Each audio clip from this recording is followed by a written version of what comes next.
Bonjour mes soeurs et frères, je sais que vous nous suivez de partout au monde. Ezali émission na bino ya oyo elobelaka bino ntango iso makambo oyo etaliki bonzambe et nazanga mokoti na plateau nakotika ye moko invité à se présenter. Bonjour madame. Bonjour madame la journaliste. Oui, présenter bato bazotala biso baye bazozatani. Ngai nazali sœur Dorcas Falanga, servante na ministère des affranchis, situé sur l'avenue de la Révolution numéro 57, quartier résidentiel, où ezali kokambamana prophète Emmanuel Dodi. Kuna nazali servante ya Nzambe. Merci beaucoup. Tokoti malama la thème osamelaka na kombo ya nani. Biso nyonso toyebi mokili mibaki basamelaka na kombo ya Yesu, kombo ya Jéhovah, El Shaddai, Adonai.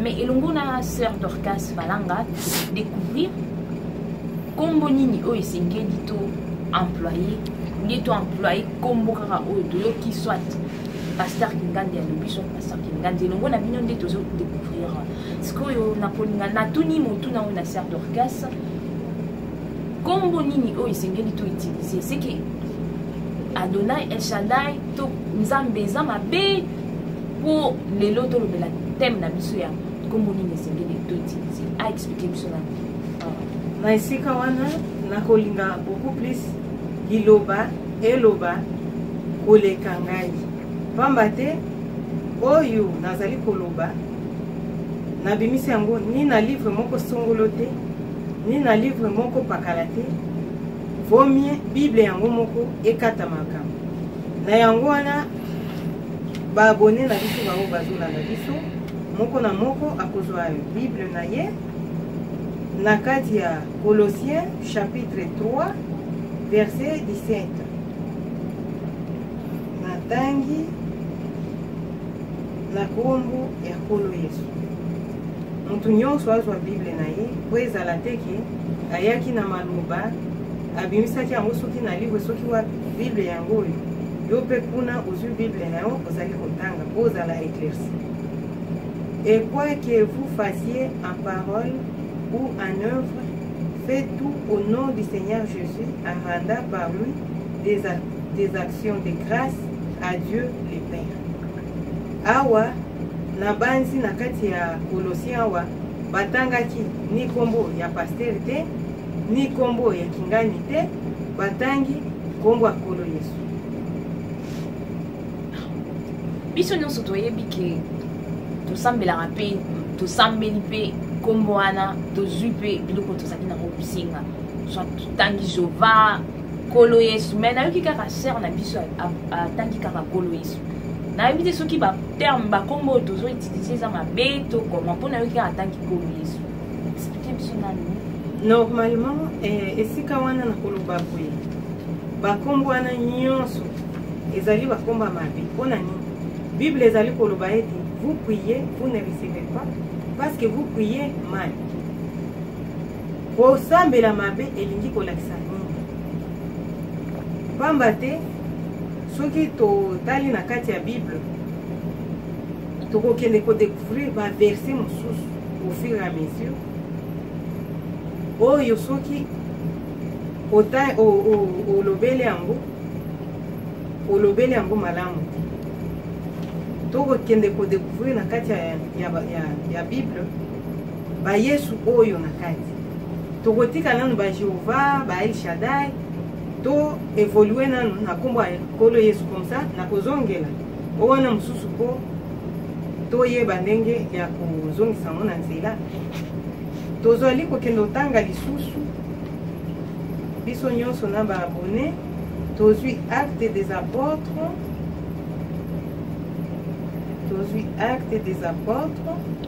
chapitre 13 verset 6 tokende kodécouvrir nini Nzambe alingaki alobela biso na esika wana. Acte des apôtres chapitre 13 verset 6 totangi na kombo ya Nkolo Yesu.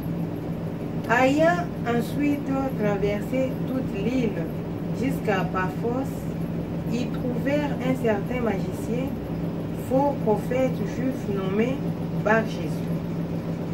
tomoni awa Jésus mususu abotami eza toujours na kati ya Bible tozali koevolue na kati ya baverse na biso tozwi lisusu Colossiens moko na moko azwa Bible atanga po azala éclairci ezala te maloba oyo nga nazobimisa yango soki wapi tomona kaka ezobima na kati ya Bible vomie Bible eloba koleka balivre nyonso tozali kozwa Colossiens chapitre 4 verset 11 totangi na kombo ya Nkolo Yesu moko na moko azwi Bible na ye. Jésus appelé Justus vous salue aussi. Ils sont du nombre des circoncis et les seuls qui aient travaillé avec moi pour le royaume de Dieu et qui aient été pour moi une consolation. Awa boye ko découvrir susu Jésus mususu toujours na kati ya Bible. Sikoyo pona nini na kati ya fondement prophétique musakoli Nzambe arevelaki ye comment prier parce que soki mutasambeli mabe moye kutozwa réponse ekozala te na esika wana Jésus ezali parole tout court sikoyo parole wana poezwa makasi nango il faut za accompagner na esprit nde yango wana na esika wana Bible ezali koloba ete que vous fassiez tout en acte ou en parole, faites tout au nom du Seigneur Jésus en rendant grâce à Dieu. Na esika wana donc prière malamu ezali koloba Seigneur Jésus. Tango zo singa eloko nyonso lobi Seigneur Jésus. Wana prière na yo koyokana. Pona nini okamati Jésus la parole osangisi yango na Seigneur qui est esprit. Prière na yo ekomi complet na esika wana. Sikoyo ata topesa nanu par exemple ba exemple ya wana moki. Soko bengi par exemple Patrick na kati ya foule ba Patrick ebele bakobimela ye.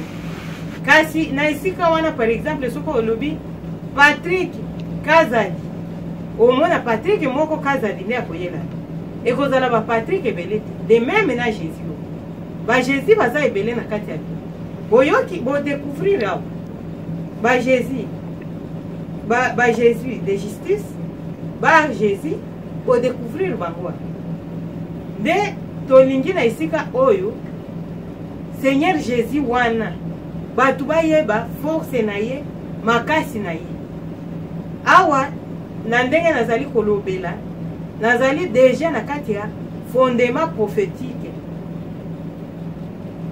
Madame la journaliste atunaki ngai pona nini ba mususu te pona nini ba mususu basambelaka na kombo ya Jehova na kombo ba pasteur na bango pona nini bango balakisanga wapi lobami na kati ya Bible po ete baya kosambela na kati ya ba Jehova wana na kombo ya ba pasteur na bango wapi lobami pamba te Bible nde ezali ko apporter biso lumière pour être to découvrir volonté en Nzambe na kati ya Bible.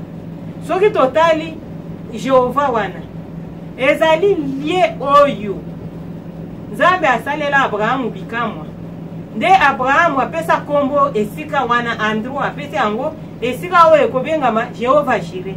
Yebisa ngai papa mama yo ozali kolanda ngai entre mwana na papa nani apesaka mutu kombo. Ça veut dire que papa ndi abotaka mwana pesi ye kombo. Ndenge nini Abraham akoya kopesa Nzambe kombo? Et puis likambo wana etikala nango ndenge wana ti lelo na ozosambela na kombo ya Jehova te. Jehova c'est un démon.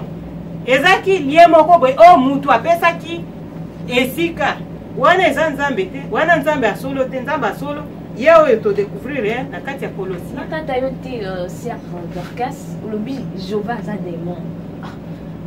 Parasali minene amboko bazobenga kombo Jehova minimu bekwei ndenge nini expliquer na bato bazolanda biso Jehova susu akomi démon ndenge nini namoni sujet oyo eza vraiment il faut tamula ipenza pour na ko expliquer Jehova comme susu démon expliquer na bato bazolanda biso ndenge nini Jéhovah komidemo susu. Esika wana na koloba boye na basi nauti koexplike yango bien. Esika wana ezali lie oyo Abraham apesaki kombo. Siko bato babalola kombo wana nde bakomo sambela na kombo ya Jéhovah. Esika wana normalement eza nzambe ya solo te. Ezali démon, Jéhovah wana azali démon. Pamba te sel kombo awa bapesi biso. Il faut tous se référer na kati ya Bible. Pamba te kolo Yesu oyo nde babaki na ikulusu po azala exemplaire mpona mokili. Bible yango pe euti kokata makambo awa nyonso tokosala que quoi que vous fassiez tout en acte ou en parole, faites tout au nom du Seigneur Jésus, à rendre grâce à Dieu. Bible lobaki te fait tout au nom de Jéhovah. Toza quand même ba intellectuel totanga ki pamba te mikolo tokomo kende na va aveuglement moko boye. Oye tali makambo nzambe toza vraiment sur les superficiels. Au lieu de kota vraiment na profondeur. Batu bazolinga kokota vraiment na profondeur te bala kisanga wapi Bible lobaki bosambela na kombo ya Jéhovah nulle part. Wana ezaki mpona individu moko. Siko ndenge nini ye ko emporter mokili mobimba. Oh, verset yango oyo ya Colossiens chapitre 3 verset 17. Biso nyonso toyoki elongo na bino likambo oyo titenga makasi ezali ya Jéhovah. Nga na lisusu Sœur Dorcas expliquer biso. Pour basali minene tozomona na mboka oyo batangaka Jéhovah, babenganaka minimu na kombo ya Yesu. Tozomona pe bato baokuya, bato bazokende pe bapoto, bazosenga makambo pe ezokobisamela bango. Mais ndenge nini a expliquer biso na le phénomène wana eza ndenge nini. Pe a expliquer biso na origine ya mo wana Jéhovah euti wapi po to a classer yango na démon. To expliquer biso na kesi na isika wana c'est simple na kolobabo. Olobi ba grand pasteur ba ozo sala ba bikamwa bazokende ba poto. Normalement madame la journaliste na yebite soko ozo comprendre nga souci na nga isika we. Pamba te esika souci na nga ezali c'est le spirituel. Donc oyo kozwa mutu ko bimise na mabele ko bamba ye na lola. Donc tozo militer beaucoup plus pour la vie éternelle et non biloko ya mokili. Toboyi te biloko ya mokili. Pamba te Bible lobi cherchez d'abord le royaume des cieux. Sikoyo soki olobi ba pasteur minene ngana omona pasteur munene ndenge wana te. Pasteur munene ekozala na suka na ye soka kokendaka lola. C'est ça pasteur munene. Et puis miracle Bible lobi boye batu tangu bazaki kolanda kolo Yesu babi kolo Yesu salela biso bikamwa. Kolo Yesu ayebisaki bango boye aucun miracle ne vous sera donné si ce n'est que le miracle de Jonas. Miracle ya Jonas wana elingi koloba nini? Ezali prophète Jonas azaki na mboka na ye. Sikoyo Nzambe apesaki ye mission po akende na mboka Ninive po batu ba se repentir po mboka wana masumu elekaki. Na yango wana bino moko boyebi suite ya likambo ndenge kendaki. Siko awa soki tolobi pasteur ya munene, est-ce que pasteur wana andimelaki Nzambe ya solo, abatisamaki ya solo? Est-ce que c'est sûr akokende pe lola? Jour wana na lola nde tokoyeba ba pasteur ya minene. Eza te na kokweya na kozala na vie ya bien, eza wana te kaka nde miracle. Miracle en tout cas nga nazomona yango na sens wana te. Pour ngai je reste catégorique que Jéhovah wana aza Nzambe te. Nzambe ya solo azali kolo Yesu. Sikoyo Sœur Dorcas okoki ko expliquer biso na oyo kaka kozotanga kolo Yesu. Pona nini to banda binga kolo Yesu kaka. Soki to traduire yango na français eza Seigneur Jésus. Kolo Yesu, Seigneur Jésus. On a une carte au Seigneur Jésus. Expliquez dans le bateau, Seigneur Jésus. Ils ont mis bien wapi la carte plutôt. Merci. Wana ezali bonne question au poser ngai. Ngai na koloba boye. Kombo akolo Yesu wana. Peut-être batu mususu ba comprendre ngati. Pamba te na utaki kolobela awa oyo etali bafondement. Fondement apostolique ezali, fondement prophétique ezali. Na kati ya fondement prophétique, kuna liloba ya Nzambe ezali révélé. Na yango wana kombo ya Seigneur Jésus wana elingi koloba nini? Tangu Marie na Joseph babotaki mwana, bapesaki kombo ya Jésus tout court. Azalaki mwana babotaki. Siko komi mwana wana azaki na mission po aya kobikisa mokili. Ndenge azaki mwana ya Nzambe, pamba te bino moko boyebi Bible ndenge lobi, Marie akutanaki na mobali na ye te, me mobali aye kosituka boye, mwasi azwi zemi. Ti likambo wana elingaki mema kutu mobulu na kati ya libota, kasi molimo akitelaki Joseph ayebisi ye kosilika te, zemi wana eza zemi Nzambe atie, eza zemi te ke asalaki kindumba. C'est pour dire Yesu azalaki na mission moko songolo po aya kokufela mokili, aya kobikisa mokili. Siko tangu baboti Yesu na esika wana, Yesu azalaki mwana. Siko po aya kozwa mission sikoyo, oyo ifayele aya kosala wana mokili. Il fallait esprit mususu ebakisama. C'est ce qu'on appelle Seigneur wana. Seigneur wana azali esprit. Seigneur wana azali esprit abakisama ki wana. Pamba te Yesu wana azaki na mission ya kuya ko libérer humanité mobimba. Akokai kotika la ka bébé te ndengwana. Il fallait akola po akende ko embrasser mission oyo abengamaki po asala na kati ya mokili oyo. De yangwana il fallait abengama Seigneur Jésus au fur et à mesure. Na ndenge musala ezo salema. Pamba te batebele bazo confondre makambo. Soko yebisi Jésus azanani ayebite. Soko yebisi Seigneur azanani ayebite. Jésus Christ azanani ayebite. Éternel azanani ayebite. Dieu tout court azanani ayebite. Christ ayebite. Kasi soki oye sur l'avenue de la Révolution numéro 117 na quartier résidentiel limité wana moumbu na Nzambe azali prophète Emmanuel Dodi azali koyamba sambongo sans kosenga yo atalikuta. Kasi okoya ko découvrir mabomba mi ya Nzambe, okozala prophète, prophétesse ya vina yo bakokosa yo te. Okoyeba ndenge ya ko manyola liloba. Na yangwana na esika wana boyoki raison pona nini nazali ko persister kaka na Seigneur Jésus. O mususu wana nazali ko bwa kisango. Omoni tina. Oui, tokomi presque na suka ya émission na biso. Na rappelé bino émission le belakami makambo tanki Nzambe. Nazongisi ni Sœur Dorcas parole pour expliquer bato o bazola la expliquer biso nyonso. Modèle nini oyo isingi to bana kosambela kasi. Soki to ba komo mususu to zotia examen be komo nini be modèle nini oyo isingi to sala to classer kombo wana. Modèle kosambela natikali toujours na isika wana ya koloba kombo mususu ezate si ce n'est que au nom du Seigneur Jésus oyo elobami. Pamba te soko lingi kobondela. Okoyebisa Nzambe boye, Père au nom du Seigneur Jésus. Okomona pe likambo wana esalimi.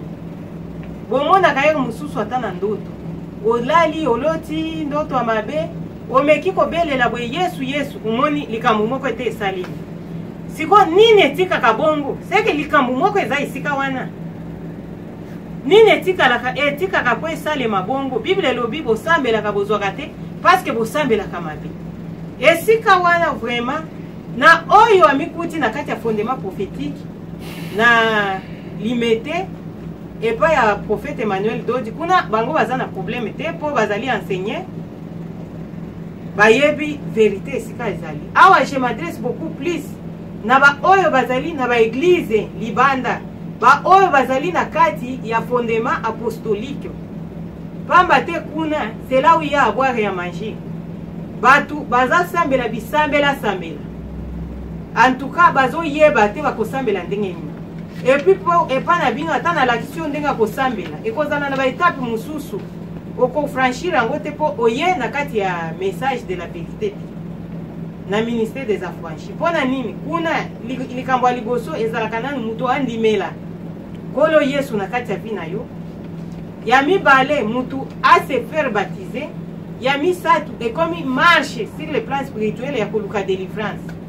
Kasi na esika wana soki makambo wana nyonso oyebaki yango te ekozala pasi mingi pona yo.